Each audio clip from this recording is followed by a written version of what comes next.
Hi everyone, today I'm going to be doing some water marbling and I will show you how that looks and comes together with some stamping. So first, let's marble. I have some Deluxe smooth white cardstock from Hero Arts as well as liquid watercolors in various colors. And then I have this container here. This is just a stack and sort tray that I'll be using to put my water into.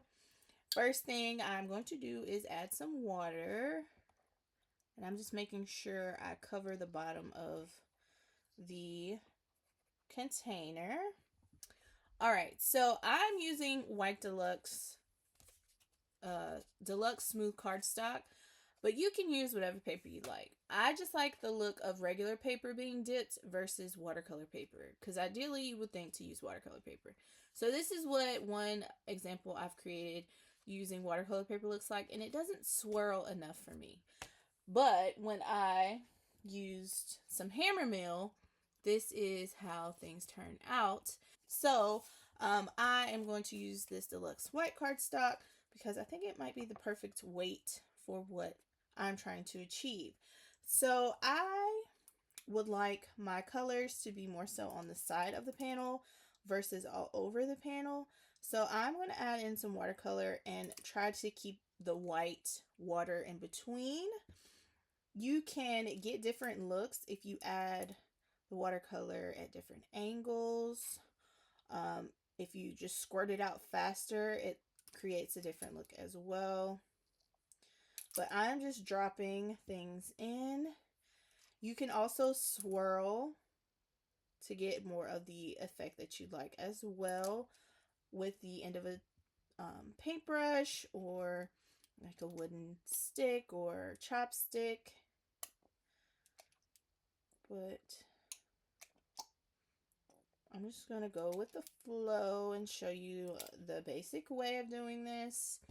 I do want the colors on this side to mix a little bit more, so I'm just taking the end of my paintbrush and creating my swirl. I don't want to disrupt like the edge of the paint here because I don't want it to go to the middle.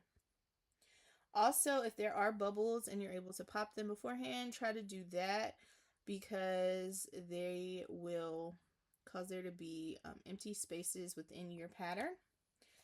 So I'm going to take the paper and I am going to set it where I think I'd like my design to be. And of course it goes sideways, but that's fine.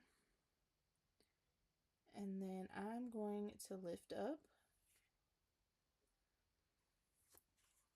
and it catches the color so well. And I'm just going to set that over here for now. I'm not going to let this go to waste, so I'm going to dip some more.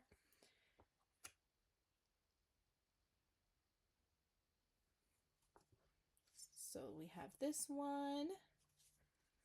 You will get different looks with each dip. So I'm just going to try to get the whole page in here.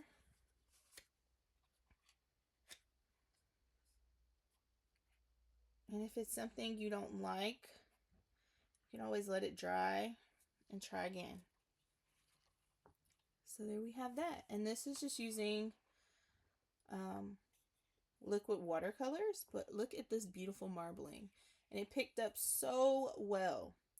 So now what I'm going to do is I'm going to lay these out. And I'm going to hit them with my heat gun.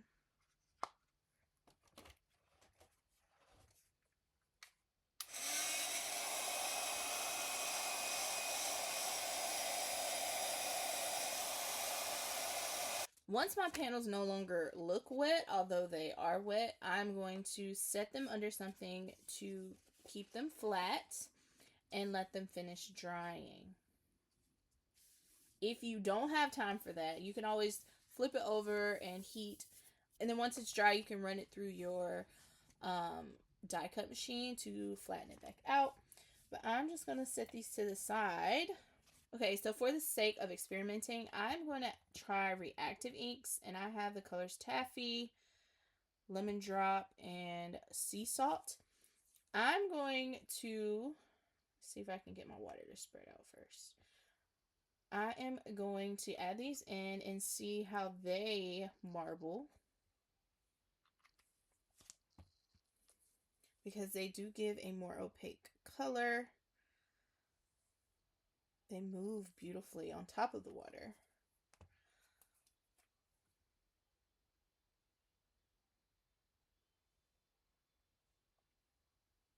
But will they marble? Well, because I tried them before and they kind of just ran. So I'm just going to try on this paper and see what the outcome is.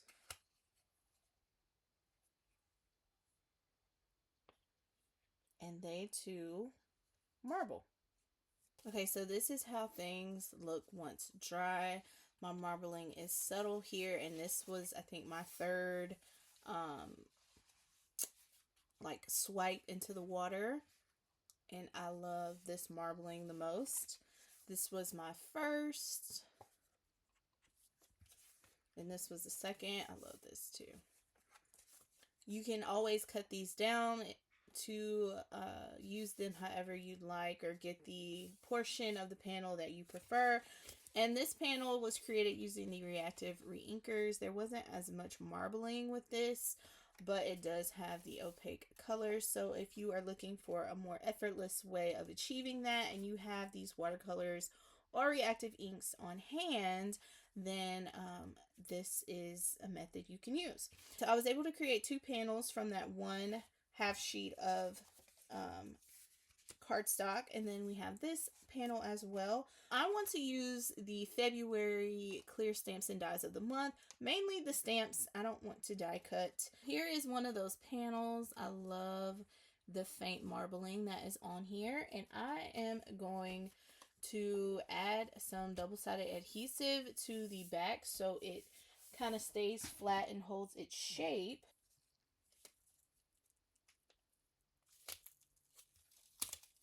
So we have our panel flattened more. Now I'm going to grab my MISTI and the clear stamps of the month for the month of February, and I am going to create a flower pot. And I'm also going to use this bloom where you are planted sentiment, as well as my Hero Hues Reactive Glitz inks. And I also need some tape for masking.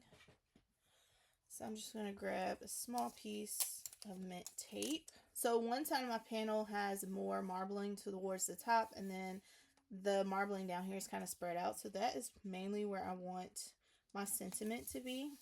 I'm going to stamp my basket first. Just make sure my flower will be where I want it. So I'm going to put my basket there, and I think it's in the middle. I plan to cut the panel down anyways, so it's okay if it's not. So I'm going to stamp this with the French pink.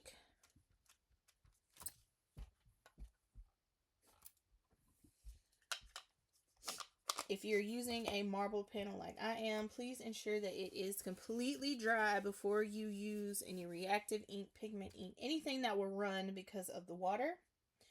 All right, next I'm going to just use my mint tape to mask. Then I'm going to add my plant inside. All right. And I'm doing this in French pink as well.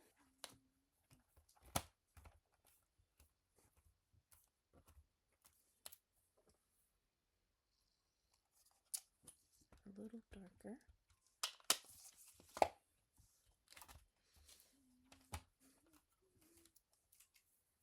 Right.